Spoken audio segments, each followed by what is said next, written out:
आप सोच के देखिए, कोई भी ऐसा चीज, कार्बोहाइड्रेट, विटामिन, खनिज लवण, प्रोटीन, क्या कोई ऐसा है जो आप बिना खा सकते हैं कि ये केमिस्ट्री नहीं है? सब कुछ केमिस्ट्री है। यानी हर एक चीज उत्पादन की क्रिया करने के लिए खाद्य पदार्थ की आवश्यकता होता है। सो खाद्य पदार्थ को उत्पादन करने के लिए रासायन का महत्व होता है, यानी पहला मैंने पढ़ा दिया। दूसरा बात करें स्वास्थ्य के क्षेत्र में, रासायन का सबसे बड़ा महत्व है।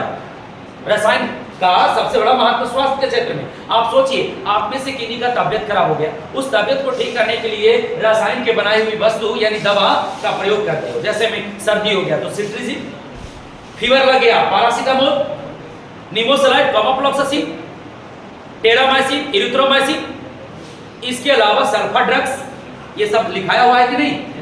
लिखाया हुआ, सल्फा ड्रग्स वगैरह लिखाया हुआ है ना। इसके अलावा आप देख सकते हो और भी टैक्सोल है, सिस्प्लाटिन है, एजेटी है, ये सब स्वास्थ्य के क्षेत्र में काम करता है। उनमें से दो बहुत बड़ा भयानक रोग जो आपके बीच, ये रोग बहुत ज्यादा मात्रा में पहले था लेकिन अब नहीं है, अब धीरे धीरे समाप्त हो रहा है। लेकिन जब भी होता है तो इस दवा का उपयोग रसायन के द्वारा ही होता है। वो है क्या? कैंसर, कैंसर रोग, कैंसर रोग। कैंसर रोग को ठीक करने के लिए रसायन ने दो दवा दिया। एक दवा का नाम है, एनसीईआरटी का पॉइंट है बाबू, एनसीईआरटी में बताया हुआ है कि वो है, इसका नाम है टैक्सोल। कुछ नाम है टैक्सोल। और दूसरा के नाम बोलो जल्दी से, सिस्प्लाटिन। क्या नाम है? Cisplatin, cisplatin. तो ये दो दवा जो कैंसर को ठीक करता है ना, दो दवा जो कैंसर को ठीक करता है, उसमें से एक टैक्सोल है और दूसरा सिस्प्लाटिन है। तो ये आपको एनसीईआरटी का ये पॉइंट है, इसको याद रखिएगा, इसको बिल्कुल ध्यान रखिएगा, है ना। दूसरा, किसी को एड्स हो गया, एड्स हो गया तो क्या करेगा? उसके लिए कोई दवा है? रासायन में कोई दवा है? तो रासायन स्वास्थ्य के क्षेत्र में काम कर रहा है, इसका महत्व है, यानी इसका दवा एक है, रासायन ने बनाया है, उसका नाम पूछिए एचजेडी। और इस एचजेडी का पूरा नाम पूछिए, हाँ, एजिडोथाइमेडिन,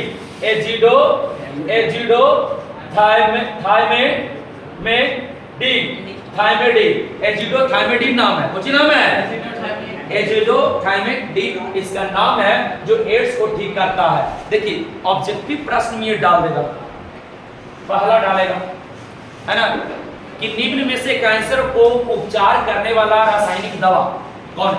ऑप्शन में टैक्सोल, ऑप्शन में सिस्प्लाटिन, ऑप्शन में एजेटी। क्या मार के आइएगा?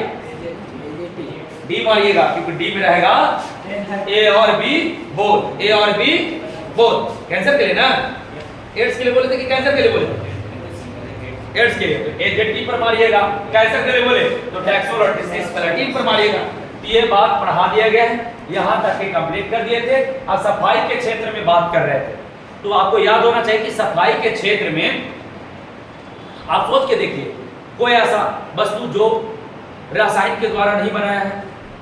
आप डिटॉल की बात कर रहे हैं, डिटॉल भी क्या है? रासायनिक पदार्थ है जो आप अपनी बॉडी से लेकर के इस सरफेस को साफ करने में काम करते हैं। डिटॉल का देख करते हैं, कटे छटे स्थानों पर इसको डिटॉल लगा देते हैं, ठीक हो जाता है। या डिटॉल डाल करके पानी को और सरफेस को धो देते हैं, नहीं, या डिटॉल डाल करके किसी बच्चे को नहा देते हैं, डिटॉल के साबुन से नहा देते हैं। तो ये साबुन क्या है? ये सब रासायनिक पदार्थ है जो सफाई के क्षेत्र में काम आ रहा है। लाइजोल, हार्पिक्स, आप देख लीजिए, शैम्पू, सरफ, साबुन, कोई भी आप पदार्थ उठाइए, बिना रासायन का संभव नहीं है। तो सफाई के क्षेत्र में भी रासायन का बहुत बड़ा महत्व होता है। सो ये भी ध्यान में रखेगा। अब आता है बात पर्यावरण के क्षेत्र में। हम कल के क्लास में ही पर्यावरण के क्षेत्र में बताए थे। आप बताइएगा पर्यावरण के क्षेत्र में रासायन का क्या महत्व है? एक महत्व है, क्योंकि पर्यावरण ओजोन के परत से ढका हुआ।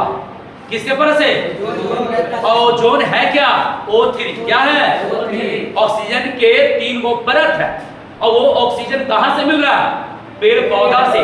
तो यदि हम अपने पर्यावरण में अधिक मात्रा में पेड़ पौधा लगा देंगे तो अधिक मात्रा में ऑक्सीजन गैस मिलेगा, और वो ऑक्सीजन गैस हमारे पर्यावरण के चारों तरफ एक ऐसा आवरण तैयार करेगा जिससे परावैंगनी किरणों को पृथ्वी पर आने से रोक देगा। क्योंकि परावैंगनी किरणें हमारे लिए क्या है? हानिकारक है, नुकसानदेह है, क्योंकि हमारे त्वचा पर पड़ेगा, मेरा त्वचा पर पड़ेगा तो त्वचा कैंसर उत्पन्न होगा। जानवरों